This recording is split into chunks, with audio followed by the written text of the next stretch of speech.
Bonnie has always been that brawler that could almost never be fully countered. She was a long-range brawler with tons of HP and damage that could also swap to an assassin that could take out anyone. This allowed her to change any of her bad matchups into favorable ones in the hands of the right player. But with every update since her release bringing buffs to her alternatives and seeing more and more brawlers rise up in her best modes, we slowly started to see her go from a great first pick to being forgotten altogether in the meta, with her now being one of the 10 least used brawlers in the game. But first we should go over exactly what Bonnie's role was before she was forgotten by the player base.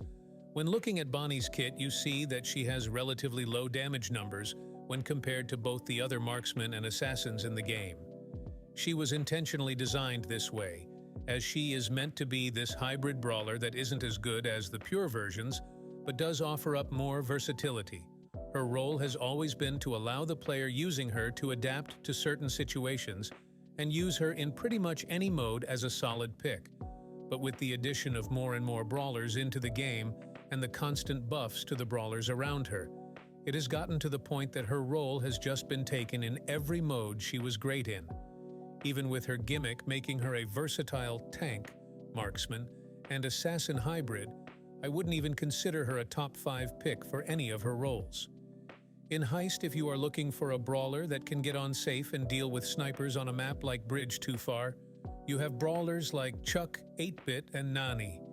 If you are looking for a longer range brawler that can also be a tank in modes like Bounty, Wipeout, or Knockout, you have the options of Meg, RT, and Pearl.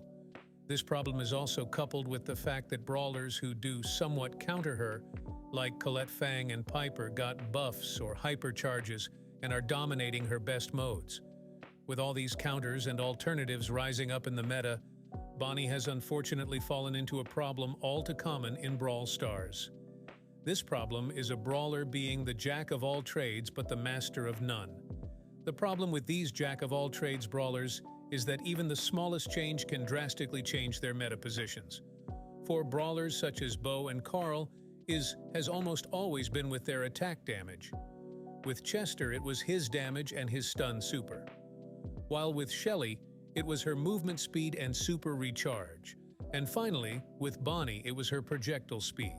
But rather than revert this change, I would say, let's look at improving her kit overall. For Bonnie's stats, I would actually want to change very little, as again, she isn't supposed to be the best at anything compared to other brawlers just comparable.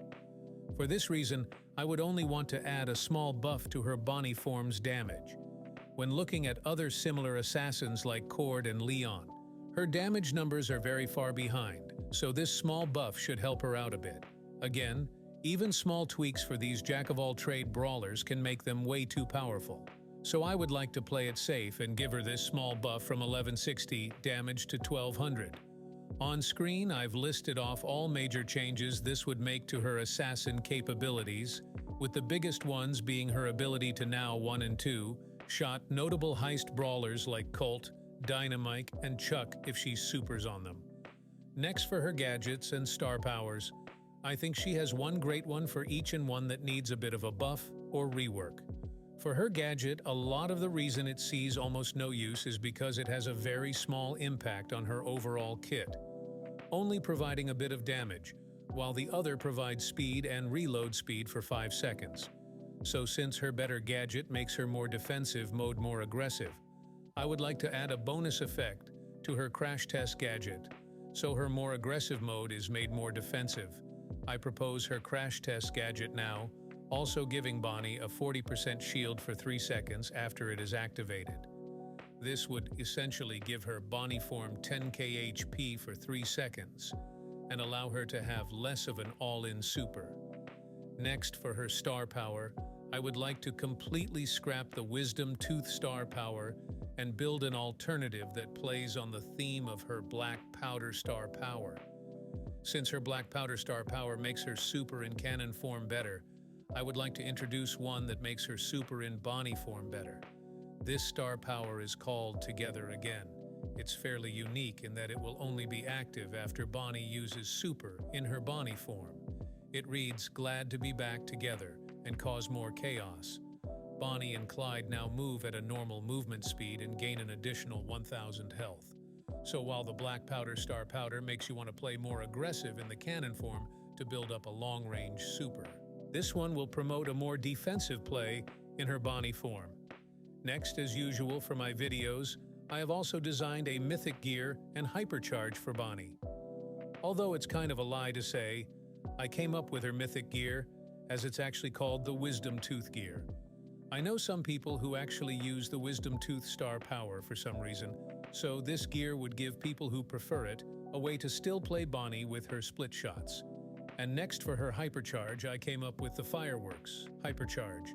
If used in cannon form, Bonnie will leave behind a trail of fireworks as she flies in the air that burn opponents for 1.5k damage and lands with a ring of fire that also burns opponents hit for 1.8k damage. On the other hand, if used in Bonnie form for the next 5 seconds, after she transforms into cannon form, her shots also burn the opponent for 1k damage. After all these changes, I feel like Bonnie would have 3 solid builds. The first will be one all about damage. I feel this would be her most prevalent build in Heist. The second is one that is more centered on her being in her Bonnie form more often. I feel this would be more prevalent in modes like Brawl. And finally, a build where she would want to stay in cannon form more often, most likely in modes like Bounty, Wipeout, and Knockout. In pretty much all these builds, however, the Speed gear could also be used on grassy maps, and the Mythic gear could be used if you really like it. But that is about all I have for this video, so let me know in comments, what do you guys think of Bonnie? Is she really that bad right now, or is everyone just underrating her? But don't forget to like and subscribe. Thank you guys for watching.